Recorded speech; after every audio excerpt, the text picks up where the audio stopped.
বাবা আমার বোনের সুন্দর জীবনটা নষ্ট করে দিয়েছে, তাই তোর বাবাকে পছন্দ না আমার। শুভ্র মাথা নিচু করে মামা শাহেদ ইসলামের সামনে দাঁড়িয়ে আছে। শাহেদ আবার বলতে লাগলো, তোর মা অনেক করে বলল তোর একটা চাকরির ব্যবস্থা করে দিতে, তাই আর না করতে পারলাম না। যতই হোক সে আদরের বোন আমার, তার কথা ফেলতে পারি না। ধন্যবাদ মামা। এক কাজ করো, তুই আমার বইয়ের দোকানে যা, আমি সব বলে দিচ্ছি। ওখানে সেলিম নামে যে লোক আছে সে তো সব কাজ বুঝিয়ে দিবে, থাকার ব্যবস্থা সে করে দিবে। আচ্ছা।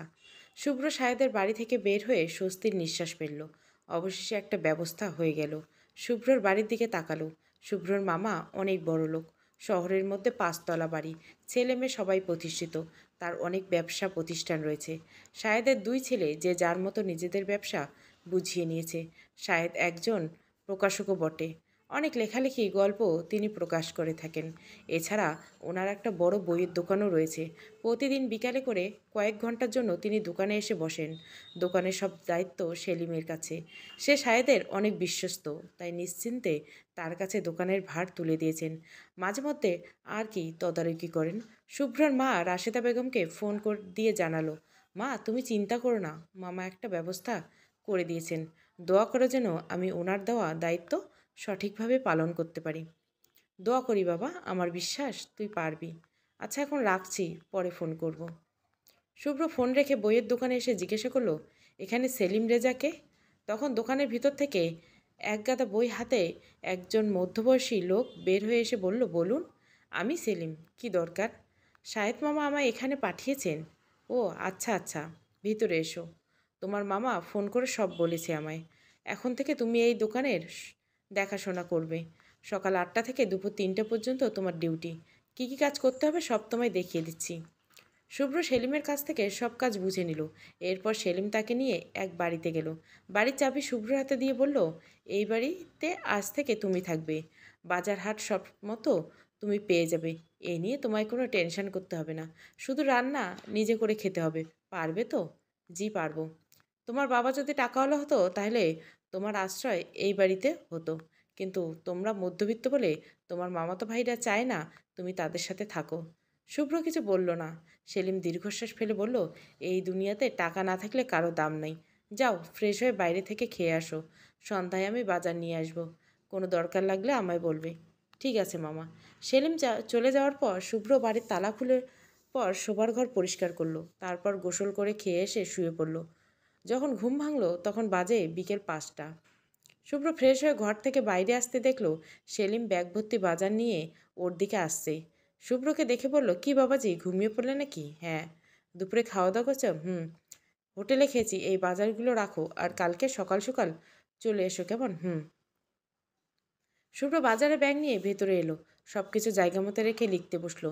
শুভ্র লেখালেখি করার অনেক শখ, অনেক দিন যাবৎ অনেক গল্প লিখেছে সে, আজ সে শেষ করবে। শুভ্র ইচ্ছে সে একজন বড় লেখক হবে, তার লেখা গল্প মামার সাহায্য নিয়ে প্রকাশ করবে। কিন্তু তার মামা কি এটাতে রাজি হবে? একবার বলে দেখবে কি না? শুভ্র এসব ভাবছিল, এমন সময় ওর ফোনে ফোন বেজে উঠল।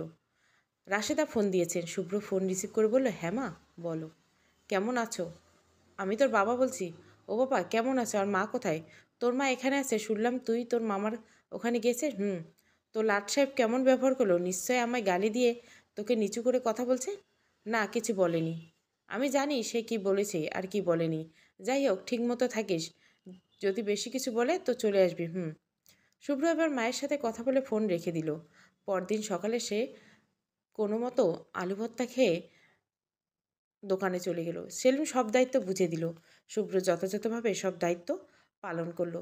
কিন্তু বিকেলে বাসায় আসার পর শুরু হলো বিপত্তি। শুভ্র কোনো মতে ভাত আলু ভর্তা এমনিতেই রান্না করতে পারলেও সে তরকারি রান্না করতে পারে না।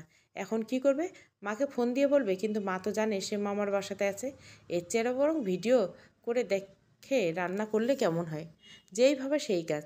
শুভ্র ইউটিউবে রান্নার ভিডিও দেখে রান্নার কাজ শুরু করলো। অনেক কাঠখড় পুড়িয়ে অবশেষে মাছের ঝোল রান্না শেষ হলো, কিন্তু খেতে গিয়ে পড়লো মহা ঝামেলা। তরকারিতে লবণ হয়েছে কম, কিন্তু ঝাল হয়েছে বেশি। কিন্তু কী আর করার, খিদের জ্বালায় ওই তরকারি খেয়ে নিল। রাতে শুয়ে শুয়ে ভাবছে তার জীবন যে এরকম হয়ে যাবে সে কল্পনাও করতে পারেনি। ইচ্ছে ছিল বাবা মার সঙ্গে নিয়ে একসঙ্গে থাকবে, নিজ শহরে ছোটোখাটো হলে কিছু চাকরি করবে, কিন্তু তার আর হয়ে উঠল না। আজকাল চাকরি পাওয়া অনেক কঠিন। মামা চাচার সাহায্য ছাড়া চাকরি পাওয়া তো সহজ নয়। তাই তো রাশেদা তার ভাইয়ের কাছে পাঠালো, যেন ছোটোখাটো কিছু একটা হলে জোগাড় হয়। শুভ্র এসব চিন্তা করছিল, তখনই আবার শুভ্রর ফোন বেজে উঠল। মোহনা ফোন করছে। মোহনা ও শুভ্র একে অপরকে ভালোবাসে। মোহনা বর্তমানে এই শহরে অবস্থান করছে। হোস্টেলে থাকে সে। মোহনা এখানকার এক কলেজে পড়াশোনা করে। যখন মোহনা ইন্টার শেষ করে তখন শুভ্র অনার্স সেকেন্ড ইয়ারে পড়ে। সেই সময় থেকে দুজনের মধ্যে প্রেমের সম্পর্ক গড়ে ওঠে। অনার্স ভর্তি হওয়ার পর দুজনে আলাদা হয়ে গেলেও একে অপরের প্রতি ভালোবাসা একটুও কমেনি, বরং বেড়েছে। শুভ্র ফোন রিসিভ করলো। কি লেখক সাহেব, এখানে আসার পর দেখছি আমায় একদম ভুলে গেছেন। নিজেকে আমি ভুলতে পারি, তোমাকে যাবে না ভোলা। মোহনা হেসে উঠল। তারপর বলল, হয়েছে, আর গানের করি গাইতে হবে না। তোমায় হাসি কিন্তু আগের চেয়ে ঢের বেশি সুন্দর। ঢং করো না তো, কী দিয়ে খাইছে বললে না তো। শুভ্র সব কিছু বলল। সব শুনে মোহনা বলল, ইস, কত কষ্ট করতে হলো। চিন্তা করো না, দেখা হলে তোমায় নিজ হাতে রান্না করা বিরিয়ানি খাওয়াবো। তো বলো কবে দেখা করবে? তুমি বলো, কালই এসো, বিকেল 4টার পর কিন্তু। ঠিক আছে। দেখা করার কথা মনে পড়তেই মনের মধ্যে ছটপট করেছে। কতদিন পর আবার প্রিয়তমার সাথে দেখা হবে, এটা ভাবেই মনের মধ্যে অনাবিল সুখের স্রোত বয়ে যাচ্ছে। শুভ্র সকাল থেকে বেশ মনোযোগ দিয়ে কাজ করছে। দোকানে ওর সাথে যে ছেলে থাকে তার নাম রাকিবুল হাসান। সে শুভ্রকে বলল, ভাই, আজ আমার বেশ হাসি খুশি লাগছে। ব্যাপার কি? প্রতিটি মানুষের উচিত সবসময় ঠোঁটের কোণে হাসি রাখা, তাহলে তার কাছে দুঃখ ঠাঁই পায় না। তা না হয় বুঝলাম, কিন্তু এ হাসির অর্থ যে অন্যরকম। যেমন, মানুষ যখন নতুন নতুন প্রেমে পড়ে তখন তার মুখে হাসি লেগে থাকে। আমার তো মনে হচ্ছে আপনি কারো প্রেমে পড়েছেন। শুভ্র হেসে উঠে জবাব দিল, প্রেমে তো পড়ছি অনেক আগে, কোনো এক মায়াবতীর চোখের মায়ে। তাই নাকি? হ্যাঁ, আজ তার সাথে দেখা করতে যাব। প্রায় 4 মাস পর ওর সাথে দেখা হবে। বুঝলাম, এজন্য মনটা এত খুশি। শুভ্র কাজ শেষ করে বাসায় এসে রেডি হয়ে মোহনার সাথে দেখা করতে গেল। শুভ্র দূর থেকে দেখলো মোহনা গাছের নিচে দাঁড়িয়ে আছে। অনেকদিন পর প্রিয় মানুষটিকে দেখে ঠোঁটের কোণে হাসি চলে আসলো। শুভ্র মোহনার কাছে যেতে সে দীর্ঘশ্বাস ফেলে বলল, এতক্ষণে আসার সময় হলো মিস্টার? খুব দেরি হয়ে গেছে বুঝি? হুম, এমনিতে ছোট দিন, তারপর আবার দেরি। চলো একটু হাঁটি। না, এখানে আসো, আজ আমি নিজ হাতে তোমায় খাইয়ে দিব। চেহারায় কি একটা অবস্থা করে ফেলেছো। হ্যাঁ, কাছে তো মা বা বউ কেউ নেই, তাই চেহারা তো এমন হবে। মোহনা হাসলো। মোহনা হাসলে গালে টোল পড়ে। শুভ্র অবাক চোখে মোহনার টোলের দিকে তাকিয়ে থাকে। মোহনা বুঝতে পেরে বলল, এই ছেলে কি দেখো, তোমার গাল দুটো ছুঁতে ইচ্ছা করে বুঝি? হুম, যখন বউ হব তখন ইচ্ছে মতো ছুঁয়ে দিও। তার বলতে, নাও এবার হা করো। মোহনা নিজ হাতে শুভ্রকে তুলে খাওয়াতে লাগলো। খাওয়া শেষ করার পর মোহনা জিজ্ঞাসা করলো, গল্প লেখা শেষ করেছো? হ্যাঁ, করছি। দাও আগে এই গল্প আমি পড়বো, তারপর মানুষ পড়বে। আমার লেখা গল্পগুলো শুধুমাত্র তোমায় ঘিরে, তাই সর্বপ্রথম তুমি পড়বে। দাও। শুভ্র ওর লেখা গল্পের ডায়েরি থেকে গল্প বের করে মোহনার হাতে দিল। এই ডায়েরি আমার কাছে থাক, আমার পড়া শেষ হলে তুমি প্রকাশ করবে, ঠিক আছে? শুভ্র জবাব দিল, জি ম্যাম। কিন্তু আমার মামা কি রাজি হবে? কেন হবে না? যতই হোক তুমি ওনার ভাগ্নে, তাই না? ভাগ্নে হলে কি উনি আমাদের দেখতে পায় না কেন? বাবা মাকে পালিয়ে বিয়ে করেছিল, সেজন্য। বাবা ছিল মধ্যবিত্ত পরিবারের সন্তান, এই জন্য ওনারা বাবাকে কখনো মেনে নিতে পারেনি। ও আচ্ছা, যদি কখনো এমন হয় তোমার বাবা আমায় মেনে নিতে রাজি হলো না, তখন তুমি কি করবে? শুভ্রর কথা শুনে মোহনা চুপ করে রইল। শুভ্র মোহনার হাত দুটো নিজের হাতের মুঠে নিয়ে বলল, তোমাকে অনেক ভালোবাসি মোহনা। তোমায় ছাড়া আমি কখনো থাকতে পারবো না। প্লিজ আমায় কখনো ছেড়ে যেও না। মোহনা মুচকে এসে শুভ্রের হাতের উপর হাত রেখে বলল, কখনো ছেড়ে যাব না। সন্ধ্যা হয়ে যাচ্ছে, আজ আসি, আবার দেখা হবে। যেহেতু দুজনে একই শহরে রয়েছি, তাই খুব তাড়াতাড়ি আবার দেখা হবে। নিজের খেয়াল রাখো। আর রান্না করতে না পারলে আমায় বলবে, আমি সব বলে দিব যে কি করে কি রান্না করতে হয়। Okay madam. শুভ্র মোহনাকে রিকশায় উঠিয়ে দিল। মোহনা হাত নাড়িয়ে শুভ্রকে বিদায় জানিয়ে চলে গেল। যতদূর মোহনা রিকশা দেখা যায় ততক্ষণ শুভ্র সেখানে দাঁড়িয়ে রইল। অনেক দিন পর প্রিয় মানুষের সাথে সময় কাটাতে পেরে খুব ভালো লাগছে শুভ্রর। বাবা মার পর যদি কেউ সব থেকে বেশি ভালোবেসে থাকে, সেটা হলো মোহনা। কিন্তু এত ভালোবাসার কি হবে? শুভ্রর মনের মধ্যে সবসময় ভয় কাজ করে মোহনাকে নিয়ে। কারণ মানুষ যাকে বেশি ভালোবাসে সে তাড়াতাড়ি জীবন থেকে হারিয়ে যায়। যদি মোহনা ওর জীবন থেকে হারিয়ে যায় তখন কি করবে? এসব ভেবে শুভ্রর বুক ভারী হয়ে আসেই। বাসায় এসে শুভ্র আবার রান্না বসালো। কিন্তু কিভাবে কি করবে বুঝে উঠতে পারছে না। তাই মোহনাকে ভিডিও কল দিল। মোহনা কলে সব দেখিয়ে দিতে লাগলো।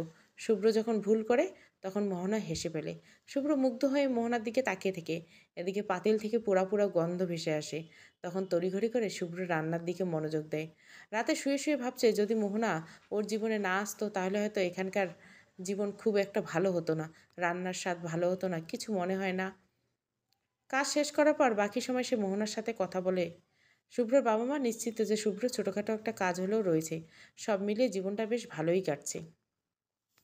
শুভ্র দোকানে আছে, আজ তেমন একটা কাস্টমার নেই। সেলিম বসে আছে বই গুছিয়ে তাকে ডাকছে। সেলিম জিজ্ঞাসা করছো প্রথম দিন এখানে এসে কোথায় খাবার খেয়েছিলে? হোটেলে। কেন? তোমার মামার বাসায় খাবার খাওনি? না।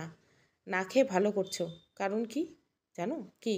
বাসায় যে রান্না হয় সেটা খেয়ে যে খাবারগুলো বাকি থাকে সেগুলো তারা বাড়ির আলাদা একটা ফ্রিজে রাখে দেয়, প্রায় 3 দিন পর্যন্ত রেখে দেয়। কেন? যদি ওনার বাসায় কোনো মেহমান মেহমান আসে তাহলে তাদের সেই খাবার দিয়ে আপ্যায়ন করে। কি যাতা বলছো, এমন কি কেউ করে নাকি? তোমার মামারা করেন। এই কথা যখন শুনিয়েছিলাম বিশ্বাস করেনি, কিন্তু একদিন ওনার বাসায় রান্নার কাজের লোক যে বলেছিল সে বলেছিল, তারপর আমি আরও খোঁজ করি, তখন বুঝতে পারি ঘটনা সত্য। তাই বলে অতিথিদের এমন বাসি খাবার খেতে দেওয়া হয়, এটা কোন ধরনের কাজ? কিছু কিছু বড়লোক বাড়ি এমন অমানুষ হয়। তোমার মামা তো ভাইয়ের বিয়ের জন্য মেয়ে দেখছে, কিন্তু কোনো মেয়েই পছন্দ হচ্ছে না। মামাতো ভাই তো বিয়ে করছে, ছোট জনের কথা বলছি, যার নাম তন্ময়।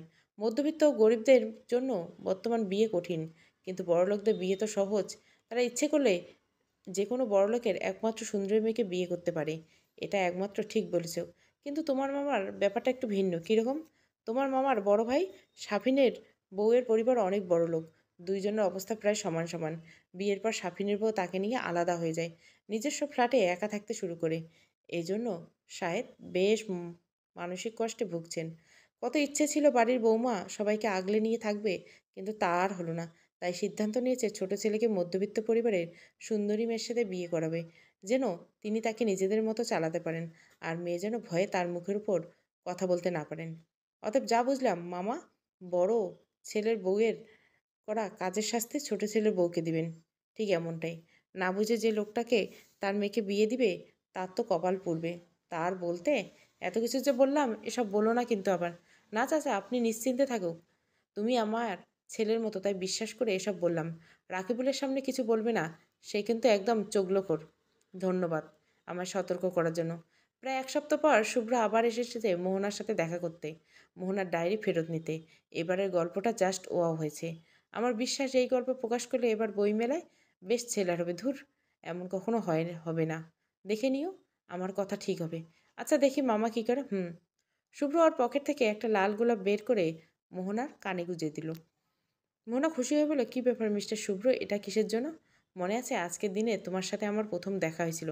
আজকের দিনে কলেজে এক অনুষ্ঠানে আমি একটি কবিতা আবৃত্তি করেছিলাম, সেটা তোমার অনেক ভালো লেগেছিল। তখন থেকে কিন্তু তোমার আমার পরিচয়। মোহনা অপলক দৃষ্টিতে শুভ্রর দিকে তাকিয়েছে। শুভ্র তা দেখে জিজ্ঞাসা করলো, এভাবে কি দেখছো? তোমায় দেখছি। একটা মানুষ ঠিক কতটা ভালোবাসলে শত ব্যস্ততার মাঝে এই দিনগুলির কথা স্মরণে রাখে। আমি তোমায় ঠিক ততটাই ভালোবাসি, তা প্রকাশ করতে পারবো না। শুধু এটুকু জানি তুমি আমার জীবনে সেই সূর্য, যে হারিয়ে গেলে পুরো জীবন অন্ধকারে ছেয়ে যাবে। মোহনা কোনো কিছু না বলে শুভ্রকে জড়িয়ে ধরল। মোহনার এমন কাণ্ডে বেশ হতভম্ব হয়ে গেল। শুভ্র বলল, কী করছো, মানুষ দেখছে তো? অমনি মোহনা শুভ্রকে ছেড়ে দিল। তারপর মাথা নিচু করে বলল, সরি, একটু আবেগপ্লুত হয়ে পড়ছিলাম। আমার না তোমাকে নিয়ে অনেক ভয়। কিছুদিন যাবৎ আমার মনে হচ্ছে আমি তোমায় হারিয়ে ফেলবো, কিন্তু আমি তো তোমায় হারাতে চাই না। আমিও চাই না, কিন্তু তারপরও ভয় হয়। শুভ্র অনেকক্ষণ যাবৎ মোহনার হাতে হাত রেখে বসে রইল। শুভ্র মামার বাড়িতে বসে মামার জন্য অপেক্ষা করছে। একটু পর মামা নিচে এলো। শুভ্রকে দেখে বলল, তো দিনকাল কেমন চলছে, কোনো অসুবিধা হচ্ছে না তো? না মামা, বেশ ভালো আছি। অন্তত বাবার বাড়ি থেকে ভালো খেতে পাচ্ছ। এই কথাটা শুনে শুভ্রর মনে বেশ গভীরভাবে আঘাত লাগলো। শুভ্র বলল, বাবা আমার বাবা হয়তো কম টাকা রোজগার করছে, কিন্তু আমাদের কখনো খাওয়া বা কাপড় চোপড়ে কষ্ট দেয়নি। শায়দ মুখ বাঁকিয়ে হাসলেন, তারপর জিজ্ঞাসা করলো, এখন বলো কী জন্য এসেছো? আসলে মামা, আমার লেখালেখি করার অনেক শখ। অনেক দিন ধরে একটা গল্প লিখেছি, আমার অনেক ইচ্ছে গল্পের বই বের করা। আপনি যদি একটু সাহায্য করতেন। কোথায় লিখেছো দেখি সেটা? শুভ্র ডায়েরি বের করে শাহেদের হাতে দিল। শাহেদ কিছুক্ষণ পরে বলল, বাহ, লেখায় তো হাত চমৎকার। যাও, চিন্তা করো না, আমি বই বের করার ব্যবস্থা করছি। আপনাকে অনেক অনেক ধন্যবাদ মামা, এখন আসি। ঠিক আছে যাও। শুভ্র অনেক খুশি খুশি লাগছে। ওর লেখা বই বের হচ্ছে এটা ভাবতে আনন্দ এসছে। শুভ্র নিচে চলে আসলো। এমন সময় শাহেদ বলল, যে মেয়ের সাথে প্রেম করো তার পারিবারিক অবস্থা কেমন? এই কথা শুনে শুভ্র অবাক হয়ে পিছনে ঘুরে তাকালো। মনে ভাবছে মোহনার ব্যাপারে সে জানলো কিভাবে। শাহেদ বলল, কি হলো বলো? সাধারণ মধ্যবিত্ত ফ্যামিলির মেয়ে। ও আচ্ছা, ঠিক আছে যাও। এমনি জিজ্ঞাসা করলাম, কিছু মনে করো না। শুভ্র মনে বেশ খুশি কাজ করছিল, তাই সে এটা নিয়ে বেশি ভাবলো না। সে মোহনাকে ফোন করে সবটা জানিয়ে দিল। বই মেলায় শুভ্রর লেখা বই বের হলো, আর এবারে বেস্ট সেলার বই হলো শুভ্রর লেখা। এই প্রথম শাহেদের প্রকাশ করা কোনো বই বেস্ট সেলার হলো। মুখে কিছু না বললেও মনে মনে তিনি বেশ খুশি শুভ্রের উপর। হঠাৎ করে মোহনা বাসায় চলে যায়। বাসায় যাওয়ার পর সে ফোন করে জানায় ওর বাবা মা ওর বিয়ে ঠিক করছে। যার সাথে বিয়ে ঠিক হয়েছে সেই ছেলে আর কেউ নয়, শাহেদের মামার ছেলে, শাহেদের ছেলে তন্ময়। এখন সে বুঝতে পারছে মোহনার ব্যাপারে এসব জিজ্ঞাসা করার কারণ। তখন মনে হচ্ছে সেলিমকে বলা সেই কথাগুলো। ওর বাবা তন্ময়ের জন্য মধ্যবিত্ত পরিবারে কোনো মেয়ে খুঁজছে, কিন্তু সেই মেয়ে যে মোহনা হবে তা সে কল্পনা করেনি। কিন্তু মোহনার ব্যাপারে ওর মামা জানলো কী করে? শুভ্র আবার মোহনাকে ফোন করে। মোহনা ফোন রিসিভ করে বলে, বলো, তুমি সত্যিই তন্ময়কে বিয়ে করবে? এছাড়া কি করবো বলো? বাবা মাকে তোমার কথা বললাম, কিন্তু তারা কিছুতেই রাজি হচ্ছে না, কারণ তুমি ঠিকভাবে প্রতিষ্ঠিত নও। তুমি পাশে থাকলে একদিন ঠিক প্রতিষ্ঠিত হতে পারবো। প্লিজ আমায় ছেড়ে যেও না।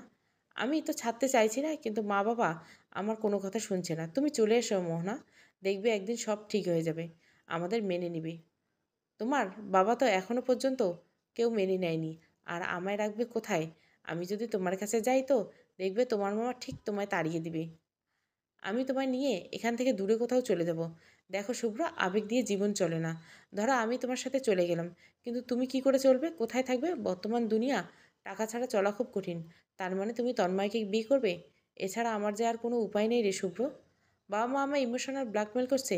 আমি যদি এই বিয়েতে রাজি না হই তাহলে নাকি তারা মারা যাবেন। আমি কি করব বলো? শুভ্র চুপ করে আছে। মোহনা চোখ মুখ মুছে কান্না জড়িত কণ্ঠে বলল, তুমি লেখালেখি করো শুভ্র। আমার বিশ্বাস একদিন তুমি অনেক বড় লেখক হতে পারবে। তুমি ছাড়া আমার লেখা অর্থহীন। প্লিজ আমার এই কথাটা অন্তত রাখো। শুভ্র ভেবে পাচ্ছে না সে আসলে কি করবে। ওর বুক ভারী হয়ে যাচ্ছে। সব কিছু কেমন স্বপ্নের মতো মনে হচ্ছে। কখনো ভাবেনি মোহনা এভাবে ওর জীবন থেকে হারিয়ে যাবে। শুভ্র নিজের কাছে নিজেকে প্রশ্ন করে, সে যদি এভাবে হারিয়ে যাবে তাহলে কথা দিয়েছিল কেন যে সারা জীবন সে আমার হাতে হাত রেখে পথ চলবে? অনেকক্ষণ যাবত দুজনে চুপ থাকলো। কেউ কারোর সাথে কথা বলল না। একটু পর দুজনে দীর্ঘশ্বাস ফেলছে। প্রকৃতি যেন নিস্তব্ধ হয়ে গেছে। মোহনা আগে বলে উঠল, ফোন রাখবো। আর একবার ভেবে দেখলে হতো না মোহনা? পরিবারের কাছে আমি একদম অসহায় শুভ্র। মোহনা আবার কান্না করতে লাগলো। শেষবারের মতো তারা কথা বলে ফোন রেখে দিল। শুভ্র এবার উপলব্ধি করতে পারছে যাদের আপন ভাবা হয় তারা বাস্তব পরিপ্রেক্ষিতে পর হয়ে যায়। নিজের মামা হয় কি করে পারলো এমন ক্ষতি করতে? এসব বড়লোক মনে হয় এমনই হয়। কিন্তু আর যাই হোক, সে এখানে থাকবে না। কাল সকালে সে বাড়ির উদ্দেশ্যে রওনা করলো। পারলে সে কারো সাহায্য ছাড়া কিছু করবে। যতই হোক আর কখনো কারো সাহায্য নেবে না শুভ্র। কোনো মতে রাত পার করলো শুভ্র। পরদিন শাহেদ শুভ্রকে ডেকে পাঠালো। শুভ্র শাহেদের বাসায় গেল। শাহেদ সোফায় বসে আছে। শুভ্র বলল, আমার সাথে এমনটা না করলেও পারতেন। শোনো, গরিবদের প্রেম ভালোবাসা মানায় না, কারণ তারা নিজেরা চলতে পারে না, আবার আরেকজনকে নিয়ে সুখে থাকার স্বপ্ন দেখে। ভালোবাসা গরিবদের শোভা পায়, কারণ একমাত্র গরিব ও মধ্যবিত্তরা মানুষকে ভালোবাসতে পারে। আর বড়লোকরা শুধু তো টাকার বিনিময়ে সব করতে চায়। বেশ কথা বলতে শিখেছিস। যাই হোক, তুই এখান থেকে চলে যা, কারণ তোর প্রেমিকা যদি তোকে দেখে প্রতিনিয়ত দেখে তাহলে সংসারে মনোযোগ দিতে পারবে না। আমি যা বলার জন্য এসেছিলাম, কিন্তু এটা বলুন, আপনি মোহনার ব্যাপারে জানতে পারলেন কি করে? রাকিবুল মোহনাকে তোর সাথে দেখেছিল, আর সে আমায় বলেছে। খুব ভালো, আমি চলে যাচ্ছি। শুভ্র চলে যেতে লাগলো। যাওয়ার আগে সেলিমের সাথে শেষবারের মতো দেখা করে বাড়ির উদ্দেশ্যে রওনা দিল। বিকেলের মধ্যে শুভ্র বাসায় পৌঁছে যায়। এই অসময়ে শুভ্রকে বাসায় দেখে রাশেদা অবাক হয়ে বলল, কিরে বাবা, হঠাৎ বাসায় ফিরে এলি যে? শুভ্র ওর মাকে সব কিছু বলল। সব শুনে তিনি অনেক ভেঙে পড়লেন, কারণ সে শাহেদকে কল দিয়ে জিজ্ঞাসা করলো, আচ্ছা ভাই, আমার ছেলের সাথে এই কাজটা করা কি ঠিক হলো? তোর স্বামীকে গিয়ে বল সেটা, সে যা করেছে তা কি ঠিক করেছে? প্রত্যেক পরিবারে একটা ইচ্ছে থাকে যে তার বাড়ির মেয়েকে নিজেরা দেখাশুনো করে বিয়ে দিবে, কিন্তু তারা যদি সেটা না মেনে নিজের পছন্দ মতো একজনকে বিয়ে করে, তাহলে তার পরিবারের আপন মানুষদের কতটা কষ্ট হয় তা ভেবে দেখেছিস? পরিবারের মান রাখতে গিয়ে নিজের পছন্দের মানুষকে বাদ দিয়ে পরিবারের মানুষের থাকা কষ্টকর সেটা কি কখনো ভেবে দেখেছো? হ্যাঁ, সবসময় বেশি বুঝিস। হ্যাঁ, আমি তো সবসময় বেশি বুঝি। ভালো বুঝে ছেলেকে তোমার কাছে পাঠালাম আর তুমি তার এত বড় সর্বনাশ করলে। তোর সাথে ফালতু কথা বলার সময় নেই। এতদিন তোর ছেলেকে দেখে রেখেছি, এর জন্য শুক্রিয়া আদায় কর। এই বলে শাহেদ ফোন রেখে দিল। রাশেদা তার ভুল বুঝতে পারছে। মনে মনে ভাবছে তার উচিত হয়নি ছেলেকে ভাইয়ের কাছেই পাঠানো। শুভ্র বেশ ভেঙে পড়েছে। শুভ্র বাবা মা দুজনে বেশ মানসিক সাপোর্ট দিয়েছে। তবুও যেন সে মোহনাকে ভুলতে পারছে না। তার সাথে কাটানো প্রতিটি মুহূর্তের কথা তার মনে পড়ছে। অনেক ভেবে দেখলো যে এই মুহূর্তে ভেঙে না পড়ে উচিত হবে নিজের কেরিয়ার ঠিক করা। কারণ আজ ওর ভালো কেরিয়ার নেই বলে মোহনার বাবা মা ওকে মেনে নেয়নি। তাই এটা আগে ঠিক করতে হবে। শুভ বিভিন্ন জবে অ্যাপ্লাই করতে শুরু করলো। এর কিছুদিনের মধ্যে একটা কোম্পানিতে সেলস মার্কেটার হিসেবে চাকরি পেয়ে গেলো। চাকরির সুবাদে ওকে সেখানে গিয়ে থাকতে হবে। কিছুদিনের মধ্যে সেখানে শিফট হবে। বিকেলবেলা সে এলাকার ঈদগাহের মাঠে বসে আছে। এমন সময় পিছন থেকে শুনলাম তুমি নাকি চাকরি পেয়েছো, সেখানে থাকবে এখন থেকে? হঠাৎ মোহনার কণ্ঠ শুনতে পেয়ে শুভ্র পিছনে তাকিয়ে দেখলো মোহনা দাঁড়িয়েছে। মোহনাকে দেখে শুভ্র অবাক হয়ে বলল, তুমি এখানে? সামনে তোমার বিয়ে। এখানে মানুষ তোমাকে আমার সাথে দেখলে কী ভাববে জানো? জানি, কিন্তু তাতে আমার কিছু যায় আসে না। কেন? আমি বাড়ি থেকে চলে এসেছি। শুভ্র বেশ অবাক হয়ে গেল মোহনার কথায়। কিন্তু তোমার বাবা মা? বাবা মা টাকার লোভে আমার বিয়ে দিতে চাইছিল, অনেকটা হাটের গরুর মতো। তারা শুধু টাকা দেখেছে, আর কিছু না। আমি সুখে থাকবো নাকি কষ্টে থাকবো সেটা দেখছে না। তাই ভেবেছি নিজের সুখের সন্তান নিজেকে বের করে নিতে হবে। আর একমাত্র সুখের স্থান তুমি শুধু, শুভ্র। এই বলে শুভ্রকে জড়িয়ে ধরল। শুভ্র মোহনাকে ফিরে পেয়ে ওকে নিজের বুকের সাথে জড়িয়ে ধরল। শুভ্র বলল, কিন্তু তোমার বাবা মা তো কষ্ট পাবে। এমন সময় মোহনার বড় বোন মৌ বলল, ওনাদের কষ্ট কখনোই হবে না। ওনাদের মুখে হাসি ফোটাতে আমি নিজের ভালোবাসা মানুষের হাত ছেড়েছি। ফলস্বরূপ আজ আমি একজন ডিভোর্সি। তাই আমি চাই না আমার ভাগ্যে যা জুটেছে তা আমার বোনের ভাগ্যে জুটুক। তাই আমি নিজের বোনকে তোমার হাতে তুলে দিলাম। কখনো আমার বোনকে কষ্ট দিও না। সবসময় ভালোবেসে ওকে আগলে রাখবে। ভালোবাসার মানুষকে কষ্ট দিয়ে কখনো ভালো থাকা যায় না। যেমন আমি।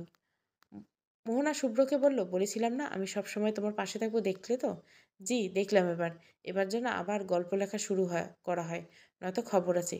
জো হুকুম ম্যাম। আমার শাশুড়ি মায়ের মতো আমিও আমার প্রিয় মানুষটির হাত ধরে সারা জীবন কথা দিলাম মৃত্যুর আগ পর্যন্ত এই হাত ছাড়বো না। শুভ্র মোহনার হাত ধরে ওর বাড়ির উদ্দেশ্যে রওনা দিল। মৌ ওদের দুজনের দিকে তাকিয়ে আছে। মনে মনে ভাবছে, আমি যদি তখন আমার ভালোবাসার মানুষটির হাত আঁকড়ে ধরতাম তাহলে হয়তো আমার জীবনটা অনেক সুখের হতো। বাবা মা শুধু ভাবতো টাকা হলে মেয়ের সুখী হবে। ভেবেছিলাম আমার ডিভোর্স হওয়ার ওনাদের একটা শিক্ষা হবে যে টাকা হলে ছেলের সাথে একটা মেয়ে সুখী হতে পারে না। মেয়েরা সুখী হয় একজন কেয়ারিং লাভিং একজন মানুষের সাথে। আমার সাথে যেটা হয়েছে সেটা আজ মোহনার সাথে করতে যাচ্ছিল। ভাগ্যিস সেলিম সেটা আমায় জানিয়েছিল, নয়তো আমার বোনের কপালটা পুড়তো। এমন পরিবারের সাথে কখনোই সুখী হতে পারতো না আমার বোন। তবে এখন দোয়া করি তারা যেন সুখে থাকে। সেলিম সাহেদের উদ্দেশ্যে কথা মোহনার বাবাকে জানানোর জন্য ফোন করেছিল, কিন্তু সেই ফোন রিসিভ করে মৌ। তখন সে মৌকে সব বলে। তখন মৌ সিদ্ধান্ত নেয় সে মোহনাকে শুভ্রের হাতে তুলে দিবে। কারণ তার বাবা মা কখনোই সেলিমের কথা শুনতো না, বরং সেলিমের কথা শাহেদকে বলে আরও সমস্যা তৈরি করতো। গল্পে দুটি বিষয় তুলে ধরা চেষ্টা করছে। প্রথমত, বোঝাতে এসেছি যে বাবা মা আর্থিক অবস্থা মামাদের চেয়ে খারাপ হলে পদে পদে অপমানিত হতে হয়।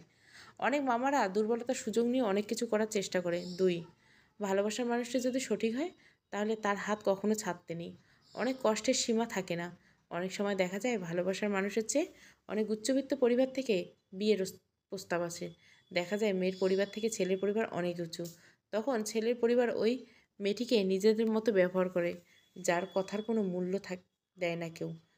আমার দেখা বাস্তব কিছু উদাহরণ রয়েছে। সমাপ্ত। গল্পটা ভালো লাগলে অবশ্যই লাইক, শেয়ার এবং সাবস্ক্রাইব করবেন। Thank you for watching.